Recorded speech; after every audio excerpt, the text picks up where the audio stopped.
लगाने आए हो? बोले हाँ।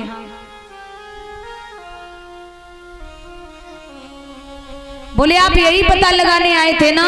बोले हाँ आए थे। बोले तो सुनो महाराज, पाप के बाप का नाम है लोभ। बोले वो कैसे? बोले वो ऐसे, जब आपने पानी पी लिया, चलो कोई बात नहीं, धोखे से हो गया।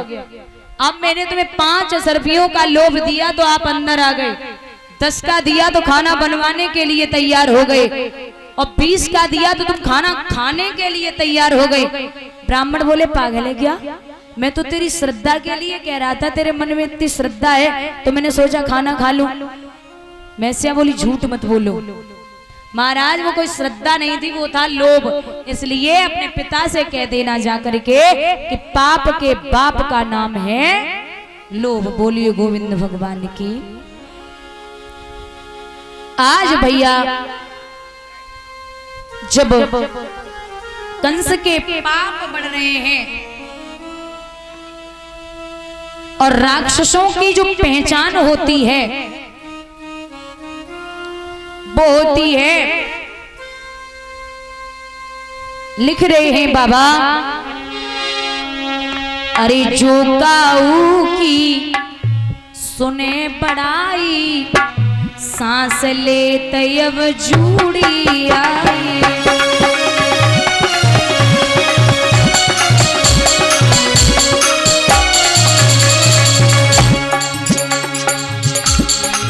जो काऊ की सुने बड़ाई, सांस ले तयब जूड़ी आई, सांस ले तयब।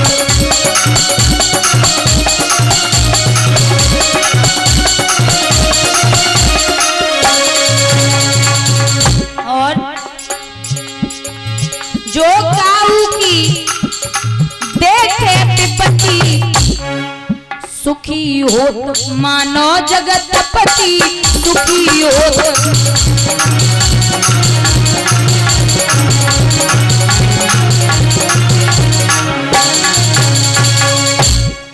जो काऊ की सुने बड़ाई और सांस ले तब जूड़ी।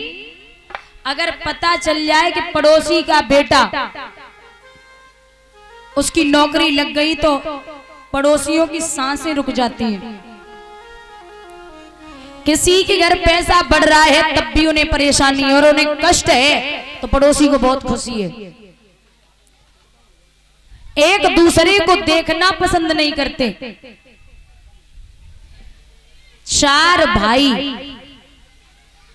एक घर में अगर रहें, जैसे बाहर भी जाएं, बाहर अगर शहर में जाकर के 4 कमरे लेकर के अलग अलग रहें तो एक कमरे का किराया अगर 10,000 है तो 4 का कितना हो गया? 40। और वही 4 भाई अगर मिलके 2 कमरों में रहें तो कितने हो गए? 20। और वही महाराज 4 भाई एक कमरे में रहे तो वहां प्रेम भी रहेगा और पैसा भी बचेगा। कहते हैं कि संबंध, स्नेह और प्रेम इतना भाइयों भाइयोयों में और परिवार में होना चाहिए जो दूसरा कोई भी घुसने की कोशिश ना करे।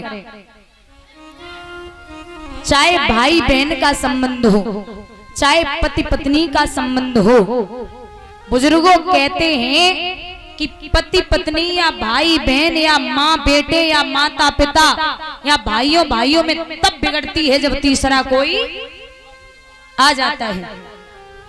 कभी भी अगर घर में लड़ाई हो जाए तो तीसरे को मौका मत दीजिए, क्योंकि ये कलयुग है साहब। जब भी बोलेंगे ठीक उल्टा ही बोलेंगे।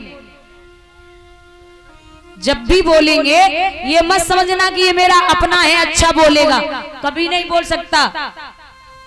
तीसरा अगर कोई पति पत्नी की या बहन भाई या माता पिता या बाप बेटे की लड़ाई में आएगा तो समझ लेना वो आनंद उठाने आएगा, ना कि तुम्हारी सलाह करवाने आएगा।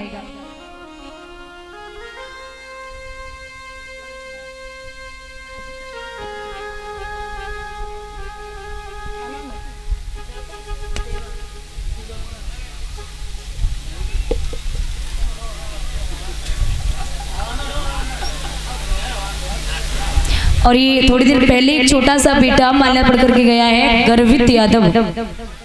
और ये दीदी जी उनका सुपुत्र देवा यादव बिजोली से माला पढ़ कर भगवान सुख और संपत्ति प्रदान करें, धन के भंडार गोविंद भरते रहें, जो भी इच्छाएं हो वो पूर्ण हो, यही अभिलाषा और आकांक्षा है।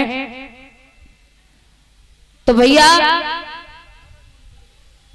कहते हैं कि विशेष ख्याल रखें, क्योंकि अगर कहीं घर में दुख हो जाए तो कोने में बैठ के रो लेना, लेकिन किसी पड़ोसी या पराये इंसान से अपने दर्द मत बांटना, क्योंकि इस दुनिया में कोई भी समझाने वाला नहीं है।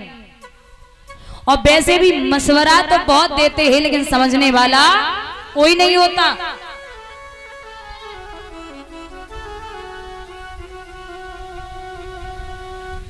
ये कंस का पाप बढ़ता गया, 6 बेटों को मार दिया। 7वें गर्भ की जब बारी आई तो योग माया के द्वारा खींच करके रोहिणी के गर्भ में प्रवेश कर दिया।